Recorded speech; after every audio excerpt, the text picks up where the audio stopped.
तो बात करते हैं पश्चिम एशिया की, जहां एक तरह से समझिए कि तूफान खड़ा होने वाला है।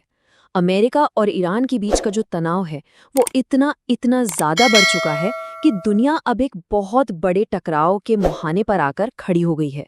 अमेरिका ने ईरान को दी है 48 घंटे की एक फाइनल वार्निंग, और पूरी दुनिया सच कहूं तो सांस रोक के बस इंतजार कर रही है।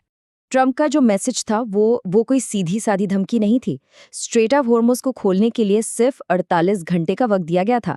डेडलाइन 6 अप्रैल 2026 शाम के 8 बजे।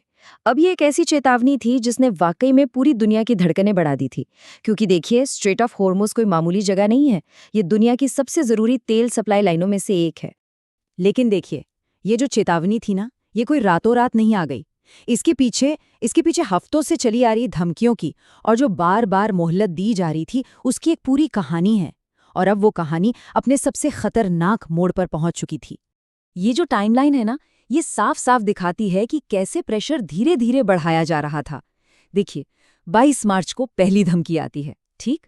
फिर 23 मार्च को डेडलाइन 5 दिन बढ़ा दी जाती है। उसके बाद 26 मार्च को एक बार फिर से, और फिर आखिरी डेडलाइन बन जाती है 6 अप्रैल। और 4 अप्रैल को आती है वो आखिरी 48 आवर्स की चेतावनी। और बस इसके बाद जो तनाव था वो अपने पीक पर पहुंच गया। तो अब आते हैं उस एक घटना पर जिसने इस पूरे खेल का पासा ही पलट दिया। ये अमेरिकी मिलिट्री पावर के लिए एक ऐसी चुनौती थी जिसके बारे में सच में किसी ने सोचा तक नहीं था। देखिए, अमेरिका का जो ग्लोबल दबदबा है उसकी नींव है उसकी एयरफोर्स और नेवी की ताकत। सालों से उनका ये एक तरह से विश्वास था कि उनकी वायुसेना को कोई हरा नहीं सकता, कि वो अजेय है, उसे कोई छू भी नहीं सकता।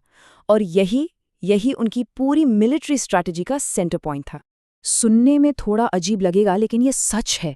पिछले 20 सालों में 20 साल, चाहे वो अफगानिस्तान का युद्ध हो या इराक का, अमेरिका का एक भी फाइटर जेट दुश्मन के हमले में नहीं गिरा था। तो सोचिए, जब ईरान ने एक अमेरिकी फाइटर जेट को मार गिराया तो ये अमेरिका की उस अजेय वाली इमेज पर कितना बड़ा, कितना गहरा झटका था। तो सबसे बड़ा सवाल यही उठता है कि आखिर ईरान ने ये किया तो किया कैसे? मतलब उन्होंने अमेरिका की सबसे एडवांस टेक्नोलॉजी को हराया कैसे? चलिए जरा समझते हैं कि इस टकराव में असल में कौन कौन सी टेक्नोलॉजी आमने सामने थी। ये वो सवाल है जिसका जवाब आज पूरी दुनिया खोज रही है। ईरान जैसा देश दुनिया के सबसे एडवांस्ड फाइटर जेट्स में से एक को कैसे मार गिरा सकता है? ये जो इतना बड़ा टेक्नोलॉजिकल गैप था दोनों देशों के बीच, उसे ईरान ने पार कैसे किया?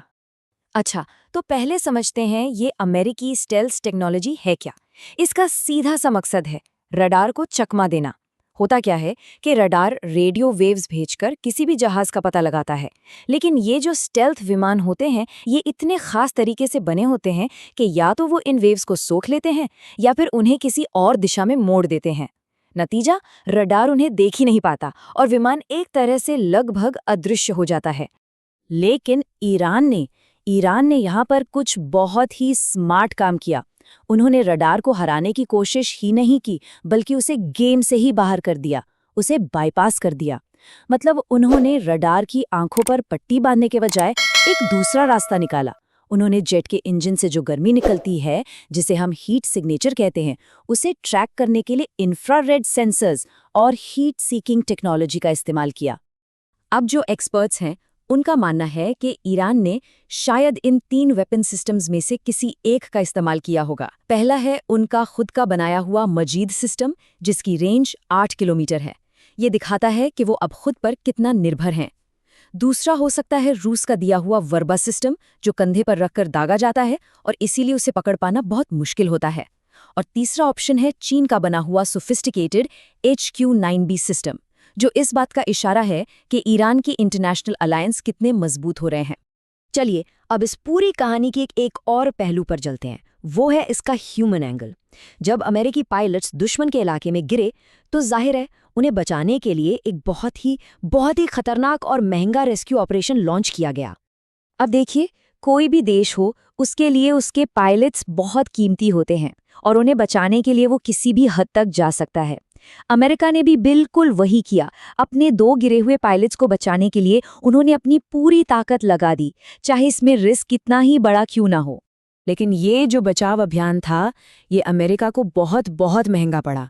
एक और F-15 फाइटर जेट मार गिराया गया, एक MQ-9 रीपर ड्रोन पूरी तरह तबाह हो गया, और बात यहीं नहीं रुकी।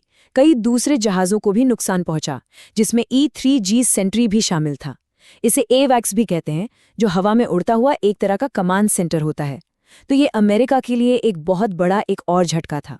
और अब हम बात करते हैं इस तनाव के शायद सबसे खतरनाक पहलू की, और वो है एक न्यूक्लियर तबाही का खतरा। एक ऐसा खतरा जिसने सिर्फ उस रीजन को नहीं बल्कि पूरी दुनिया की सांसें अटका दी हैं। ईरान में एक न्यूक्लियर पावर प्लांट है बुशहर। ये रूस की मदद से बना है। पिछले 1 महीने में इस प्लांट पर 4 बार हमला हुआ।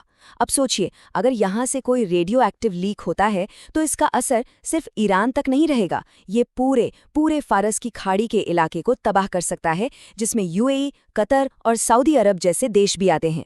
खतरा इतना बड़ा है कि वहाँ काम कर रहे रूसी साइंटिस्ट्स को भी वहाँ से निकाल लिया गया है। और इन सारी धमकियों के जवाब में क्या ईरान पीछे हटा? बिल्कुल नहीं। उन्होंने न सिर्फ इस अल्टीमेटम को मानने से इनकार कर दिया, बल्कि ये भी ऐलान कर दिया कि उन्होंने अमेरिकी फोर्सेस के लिए एक बड़ा सरप्राइज तैयार कर रखा है। ये एक साफ संकेत था कि वो किसी भी तरह के टकराव के लिए पूरी तरह से तैयार हैं। तो अब हम इस मोड़ पर आ खड़े हुए हैं। शाम 8 बजे की डेडलाइन वो खत्म हो चुकी है। एक नए परमाणु खतरे की तलवार सिर पे लटक रही है, और दोनों ही तरफ से कोई भी पीछे हटने को तैयार नहीं है।